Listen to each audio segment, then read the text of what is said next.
Smart FM. Smart Career.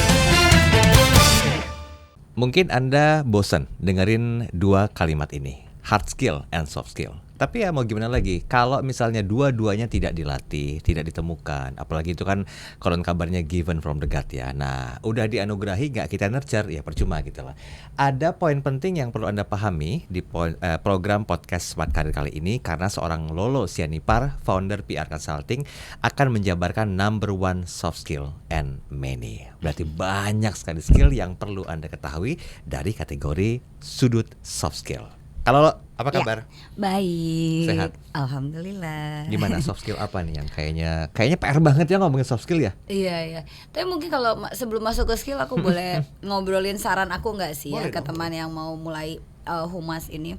Jadi kalau di PR itu menurut aku satu attitude yang harus satu mindset yang harus kita punya adalah ask, bertanya. Jadi kalau kita nggak bertanya dan kita nggak punya banyak pertanyaan, itu sebenarnya ada permasalahan juga untuk kita bisa berkomunikasi sama orang. Makanya aku suka banget kata Descartes, cogito ergo sum, yaitu I'm here because I'm thinking gitu ya. Aku ada karena aku berpikir kayak gitu. Jadi kemudian kan itu memunculkan pertanyaan, ini bukan existential crisis ya, tapi maksudnya kita bertanya kenapa kita ada di sini. Makanya aku selalu bilang sama ya, aku sering ngobrol dan share sama anak muda itu ask itu adalah ASK ya kan, bukan cuma bertanya why, when, 5W1H itu loh ya kan. Kan kenapa, di mana, kapan, tapi lebih bagaimana? ke A-nya attitude, S-nya itu adalah skill, K-nya itu adalah knowledge.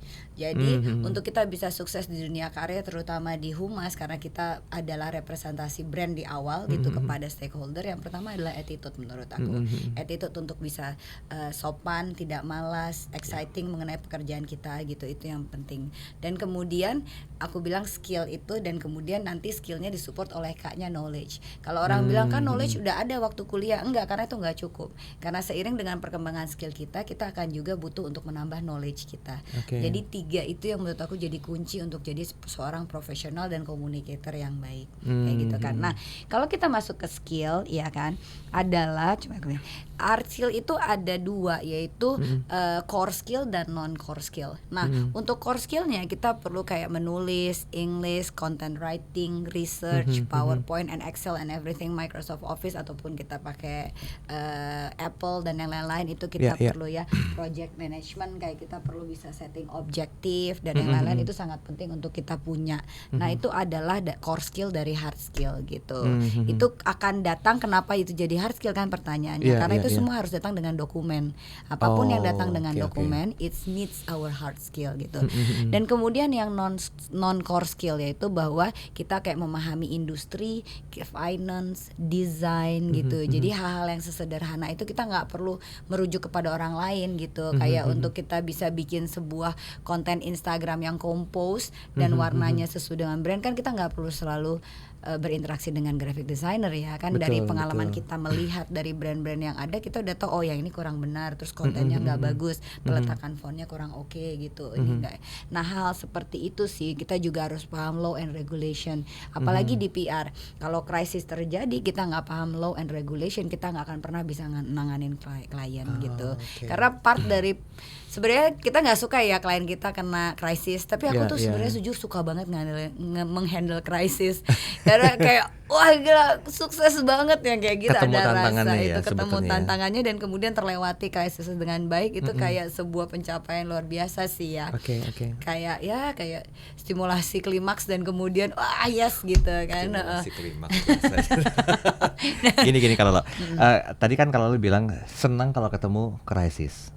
Dalam artian secara klien skill senang, dalam artian secara kita selaku PR itu kan punya skill yang betul-betul mampu dikuasai agar krisis itu bisa teratasi. Nah, ada skill khusus nggak? Apakah ini masuk ke and many sesuai dengan judul kita hari ini atau tidak? Krisis. Aha. Kalau krisis, kalau kita di PR kita harus bisa nanganin krisis sih memang. Dan disitulah muncul itu tadi kan attitude, skill, and knowledge. Itu attitude-nya calm, skill-nya terus kemudian kita juga memahami bagaimana membuat kronologis, bagaimana membuat sebuah dokumen untuk menceritakan apa yang terjadi mengenai krisis tersebut. Dan kemudian kita punya knowledge-nya, yaitu kita punya database-nya, media mana yang cocok, dan siapa yang akan kita bicara, timingnya kapan. Dan itu adalah sebuah satu kesatuan yang memang kita bisa build by time gitu. Makanya memang syukurnya semua krisis yang dialami oleh klien aku tuh bisa tertangani dengan baik ya sejauh ini, dan cukup banyak sebenarnya. Menjaminkan nggak sih kalau kita udah menguasai soft skill itu kita mampu eksis di dunia kerja saat ini, khususnya di PR? Karena kan kompetitor banyak ya, walaupun kita nggak sebutin brandnya satu persatu, tapi kan mereka juga menjadikan diri mereka tuh catch up nomor 1 juga gitu lah. Nah, kadang-kadang ini jadi challenging juga nih buat para pelaku PR di Indonesia. Nah, bagaimana? Cukup menjaminkan nggak menguasai soft skill dan hard skill yang mumpuni untuk bisa bersaing? Oh, sangat. Okay. Sangat, aku bisa mengatakan itu dengan sangat yakin karena aku pernah ada di APRI kan, Asosiasi Pemilik Perusahaan Indonesia gitu kan, walaupun sekarang udah enggak ya.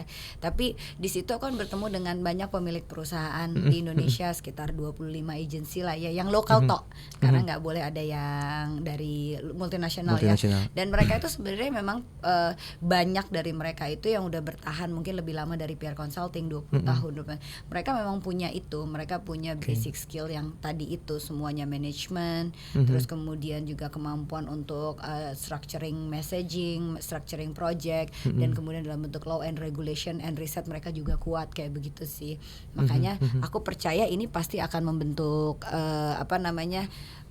karir yang bagus, fondasi karir yang bagus untuk di PR. Tapi sebenarnya bukan cuma di PR doang, menurut aku bisa juga corporate communications, bisa juga brand activation gitu. Itu juga akan membentuk itu sih. Karena basically kan kita bersinggungan ya. Betul. Dan ini sepertinya agak terpola ya kalau lah ya. Untuk bisa menjadikan itu ya membuat sebuah breakthrough, mungkin nggak dari pola-pola atau pattern yang sudah dialami oleh para PR? Karena ilmunya sama, sekarang tentang bahwa bagaimana men-tailor messaging atau communication ataupun skill-skill itu sesuai dengan target ya brand menuju ke target audiensnya aja sih. Makanya aku tuh nggak pernah setuju kalau di pitching kan misalnya sama banking. Aduh, PR consulting udah berapa banyak banking yang dihandle. Aku bilang nggak, prinsip berpikir PR nggak kayak gitu. Karena biarpun kita ngehandle 2 bank, aku tuh udah ngehandle Permata Bank, Danamon, ya kan, OCBC, ya kan. Itu nggak pernah sama strateginya. Kita tuh bukan copy paste just because the client is nggak template ya. Jadi kalau ada klien yang bertanya misalnya dari gadget, udah pernah pegang gadget yang sama dong berapa kali, menurut aku itu si klien itu malah kurang broad, kurang open minded ya. Karena kalau masih mau meng-hire agency yang sebenarnya biasa menangani di industri yang sama, ya dia akan memberikan strategi komunikasi yang gitu-gitu aja. Nggak ada yang keluar dari strategi komunikasi itu. Berarti kan jam terbang juga berpengaruh ya sebetulnya. Sangat. Nah, bagaimana kira-kira seorang PR ini bisa melakukan networking paling tidak mendapatkan ilmu baru? Pengorbanan. Kenapa bisa bilang pengorbanan waktu, duduk menghabiskan kayak gini quality time, biarpun kita ngobrol cuman, tapi kan we can see each other, dan kemudian kita saling belajar dari cara kamu mas merespons apa yang aku obrolin ini kan. Nah, hal kayak gini sederhana, tapi sebenarnya kalau di klien itu kita bisa jadi long term relationship. Karena semua klien aku tuh banyak banget, nggak semua ya, maybe around 70% itu end up to be my best friend. Ya, dan kita aku nggak perlu di hire, itu sama dengan teman media gitu. Maksudnya 80% end up dengan jadi best friend aku, tapi mereka nggak perlu hadir di press conference aku dong gitu kan, nggak perlu naikin berita aku gitu kan. Kalau apalagi kalau nggak relevan, ataupun mereka bilang aduh Mbak Lu aku lagi malas kerja, ya udah nggak apa-apa gitu kan. Silahkan do whatever, tidak mengurangi pertemanan kita. Nah, tapi itu butuh resources, right? Butuh waktu, butuh uang, ya kan, duduk ngopi kan nggak gratisan juga kan, dan butuh dengerin mereka ngobrol juga, dan kemudian mulai membuka hati dan membuka pertemanan lebih dari cuma sekedar kolega kerja kayak gitu sih. Itu yang menurut aku build lossless impression, sehingga setiap ada problem klien baliknya ke aku gitu. Mungkin aku itu biasanya putus kontrak itu karena ada kliennya resign kebanyakan gitu. Makanya kliennya resign kan harus build new dengan klien yang baru yang menduduki Betul. posisi tersebut, Iya, tapi iya, dia iya, kebetulan iya. udah punya agensi yang lain. Nah, itu saja yang terus berulang di 15 tahun ini gitu. Jadi menurut aku itu siklus kehidupan dan normal ya gitu. Tapi kan nggak mungkin aku nggak jadi teman lagi dong sama si klien tersebut yang udah pindah ke Betul. tempat lain, mungkin ke industri yang berbeda ya kayak gitu-gitu sih. Jadi bisa dikatakan kalau misalnya memaintain klien yang udah pernah merasa puas secara profesional itu kan lebih gampang ya. Nah, kalau misalnya baru pitching, misalnya ketemu dengan agensi A dengan brand A misalnya, kan banyak satu hal yang perlu digali. Maksud saya begini, apakah mungkin kemampuan kita dalam seni bertanya juga diperlukan sebagai seorang PR atau sebagai sebuah skill, atau mungkin lebih ke apa ya, lebih ke listening baru melakukan seni bertanya itu? Mana di antara dua pilihan itu yang perlu dilakukan sebagai sebuah skill? Oh, kalau di hidup ini listening nomor satu sih ya kalau menurut aku. In any communication, mau sama klien, mau sama anak, mau sama pacar, mau sama siapapun, mau sama teman pribadi, listening. Karena listening itu kan ada tingkatannya ya. Yeah. Listening to answer, listening ya kan benar kan ada sampai listening yang benar-benar memang duduk dan listen, you know, nggak bukan untuk menciptakan sebuah argumen.